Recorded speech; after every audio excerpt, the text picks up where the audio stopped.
Boa noite, dando início às nossas apresentações de seminários, vamos agora correlacionar a COVID-19 com a especialidade de cirurgia e traumatologia bucomaxilofacial.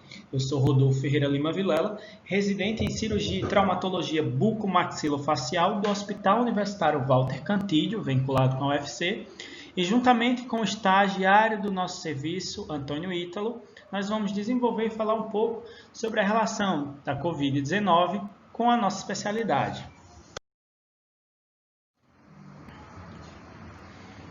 A gente sabe que o coronavírus é um vírus bem antigo, que tem milhões de mutações, milhares de mutações, mas dessas mutações, elas são responsáveis por infecções em seres humanos. Dessas 7 mutações,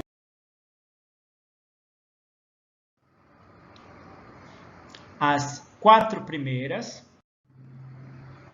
elas são responsáveis por infecções leves, geralmente autorresolutivas, como um resfriado mesmo.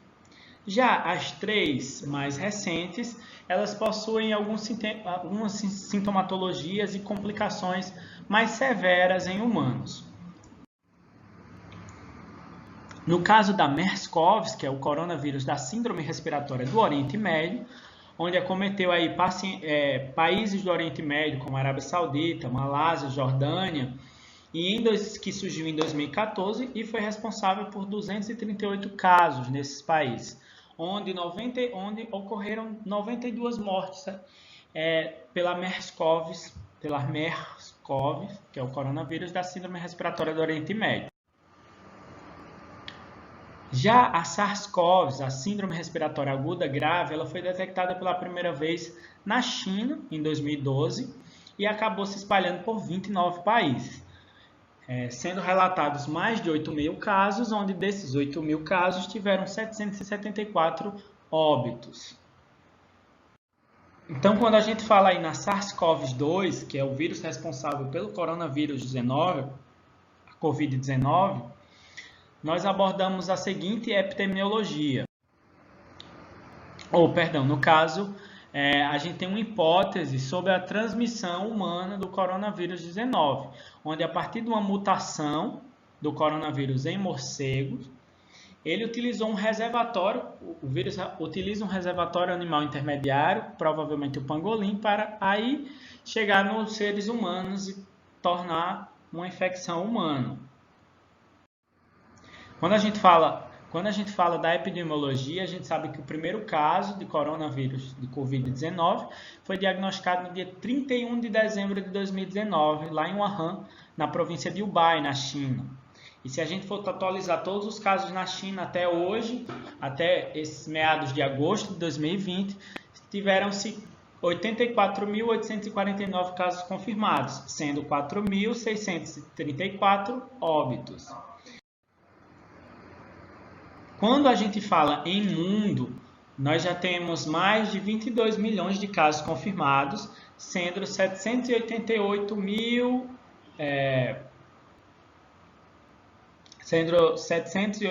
milhões de óbitos. Quando a gente traz isso para o Brasil, nós temos o primeiro caso confirmado em 25 de fevereiro de 2020, na cidade de São Paulo. E o Brasil acumula aí hoje mais de 3 milhões de casos, sendo mais de 111 mil óbitos. Quando a gente regionaliza essa epidemiologia mais um pouco,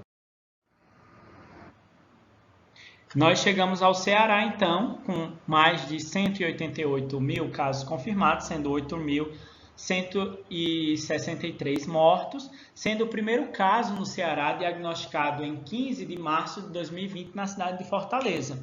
Até hoje, meados de agosto de 2020, nós temos na cidade do Ceará mais de 84 mil casos confirmados, sendo mais de 3.800 mortos. Quando a gente divide a sintomatologia da COVID-19, a gente pode dividir em sintomas mais comuns, menos comuns e os mais complicados, digamos assim, onde os mais comuns seriam febre, tosse e fadiga. Os menos comuns seriam tensão e dores musculares, diarreia, dores de garganta, conjuntivite, dor de cabeça, perda de paladar, perda de olfato, irritação na pele ou descoloração dos dedos da mão ou dos pés. Já os sintomas mais graves, a gente pode aí abordar como sintoma mais grave a dificuldade respiratória ou a falta de ar, a pressão ou a dor no peito, ou até mesmo a perda da fala ou da capacidade motora. Esses seriam os sintomas mais graves da Covid-19.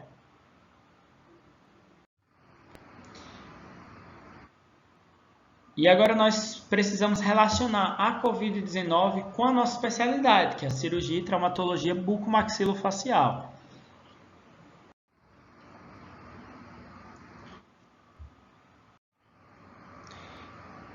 Então a gente faz o seguinte questionamento. Qual o impacto da Covid-19 na cirurgia e traumatologia bucomaxilofacial? Nesse seguinte artigo aí publicado em maio desse ano, ele vai abordar e nos questionar sobre o impacto da Covid-19 na cirurgia maxilofacial, né? E ele faz um panorama mundial de quais alterações. Tudo isso foi feito através desse estudo, onde foram realizadas 33 perguntas, foi um estudo através de um questionário. E essas 33 perguntas elas foram direcionadas a 154 centros de cirurgia bucomaxilofacial em 54 países.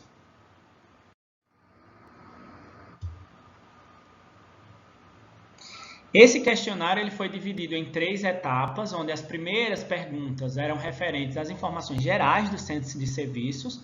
Já a segunda parte eram informações sobre a rotina de atendimento, a epidemiologia de tratamento ali, de atendimento antes da pandemia. E já a terceira parte eram informações sobre como teria ficado a rotina desses serviços durante a pandemia.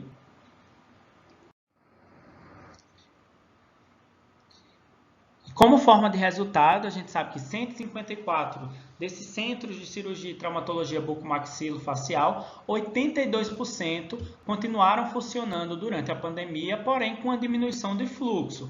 A gente sabe também que, como epidemiologia das subespecialidades aí na cirurgia e traumatologia bucomaxilofacial, o trauma facial ele continua igual, então praticamente todos os serviços continuaram atendendo trauma facial e houve aí uma diminuição de cirurgias ortognáticas ou de cirurgias de ATM, que são procedimentos muito mais eletivos, o que acaba justificando essa diminuição.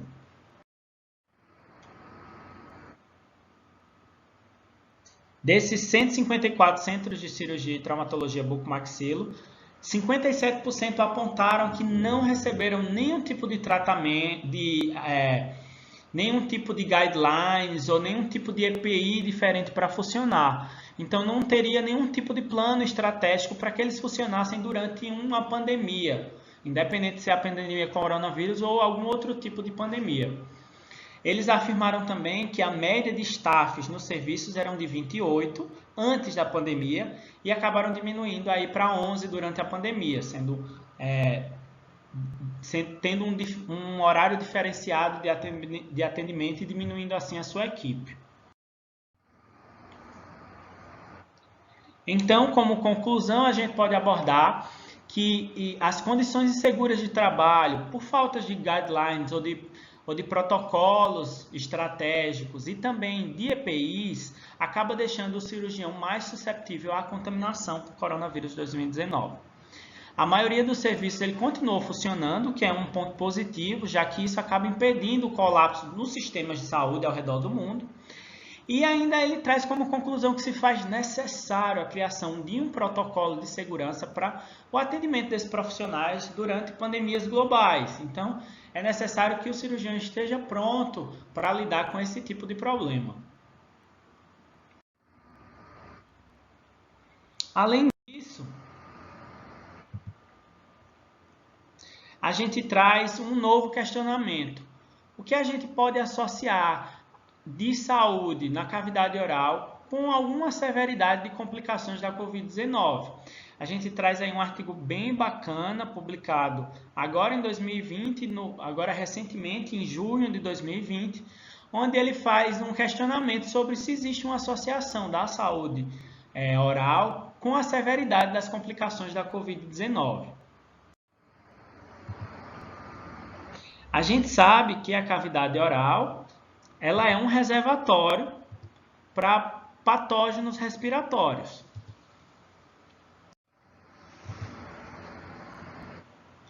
A gente sabe que também existem vários patógenos, como a Chlamydia pneumoniae, que é uma bactéria gram-negativa e é um dos principais causadores da pneumonia, da bronquite, da faringite, e que está lá permanente na nossa cavidade oral.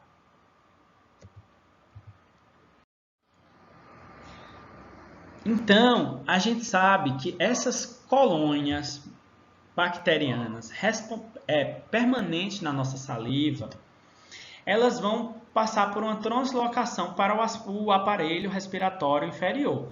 Se caso o sistema imunológico ele estiver debilitado, o indivíduo ele pode sim contrair uma pneumonia, porque isso é a secreção orofaringe. Então, tudo que a gente está lá na nossa cavidade oral, através da saliva contaminada, a gente vai ter essa secreção. Isso é um mecanismo fisiológico. Isso vai sempre acontecer, está acontecendo nesse momento, enquanto a gente está falando, enquanto a gente está vivendo. Mas aí a gente precisa associar esse movimento fisiológico com algumas alterações na nossa cavidade oral, como a periodontite. Então, a gente tem aí a ação proteolítica das bactérias periodontos patogênicas, que a gente já sabe, já é provado cientificamente, que elas acabam danificando a camada mais externa das células da superfície da mucosa respiratória. Então, dessa forma, se ela deterioriza essa camada, ela acaba favorecendo uma contaminação desses patógenos no epitélio pulmonar. Então, a gente sabe que um paciente que está lá em ventilação mecânica, a gente já falou dessa secreção orofaringe, então esse mecanismo que ele é fisiológico, quando o paciente está em uma ventilação mecânica, ele para de ser fisiológico, porque ele vai acontecer em maior frequência e em maior quantidade. Ou seja, pacientes com periodontite eles vão ter 3 vezes mais chance de desenvolver doenças respiratórias. E se eles estiverem associados a uma ventilação mecânica, isso vai ser um agravante ainda maior. Ou seja, a gente sabe que um dos maiores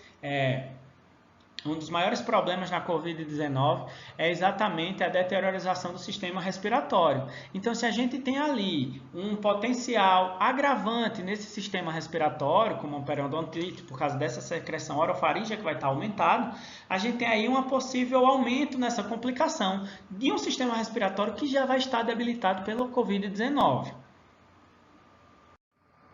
Então a gente tem a conclusão de que, independente do paciente estar com coronavírus, desde que ele esteja hospitalizado, uma melhor higiene oral ela pode reduzir essa colonização na orofaringe, que vai ser, na maioria das vezes, fisiológica, e acaba aí diminuindo os riscos de complicação respiratória. Então a gente tem que ter cuidado com isso, tanto para os pacientes que estão em ventilação mecânica, como para os pacientes que estão aí agravados com a Covid-19, já que a debilitação do sistema respiratório é um das principais sintomas graves, ações graves da Covid-19. Bom, então aqui é feito um plano estratégico para a gestão da cirurgia e traumatologia bucomaxilofacial durante a pandemia de Covid-19.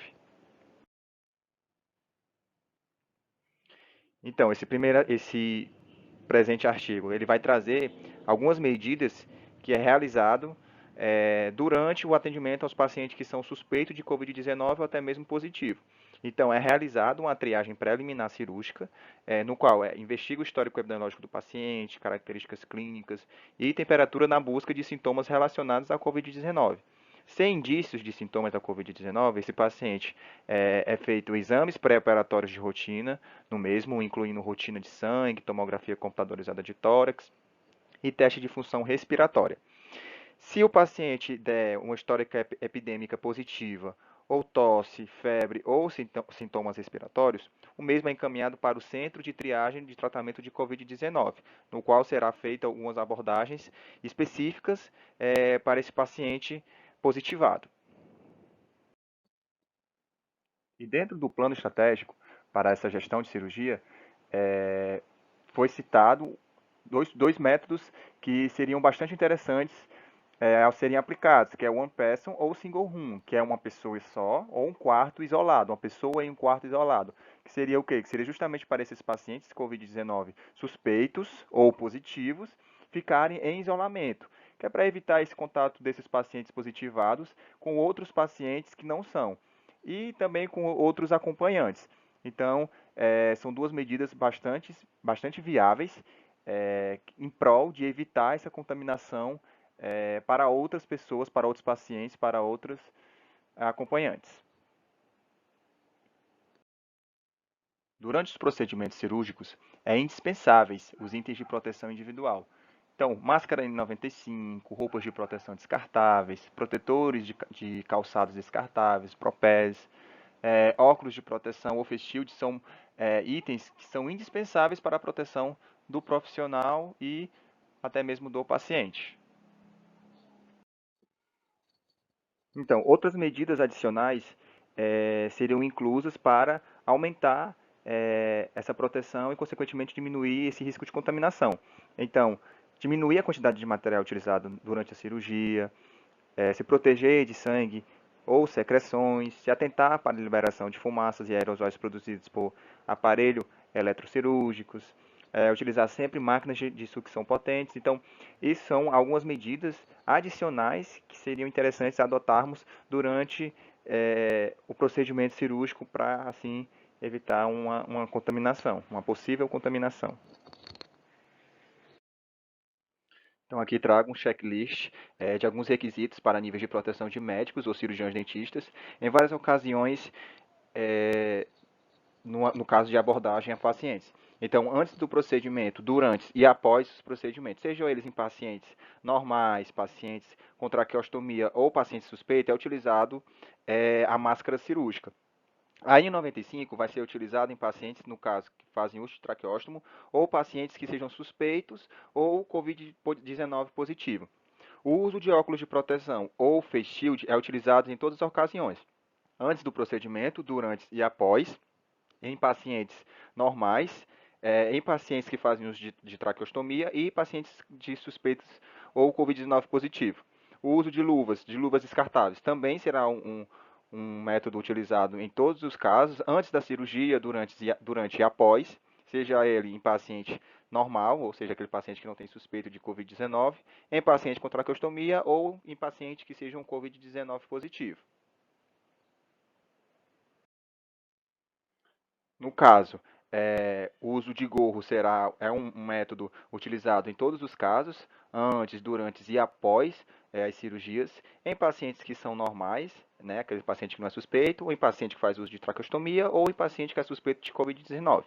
O avental de isolamento será um requisito utilizado só em pacientes que fazem uso de traqueostomia ou em pacientes que são suspeito ou COVID-19 positivo.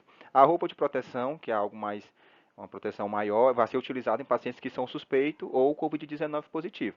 E o uso de propé, que será utilizado no caso durante e após as cirurgias, né, seja em pacientes normais ou em pacientes COVID-19 positivo, vai ser utilizado também em pacientes que fazem uso de traqueostomia e, como eu disse anteriormente, em pacientes que são suspeitos de COVID-19 ou positivo.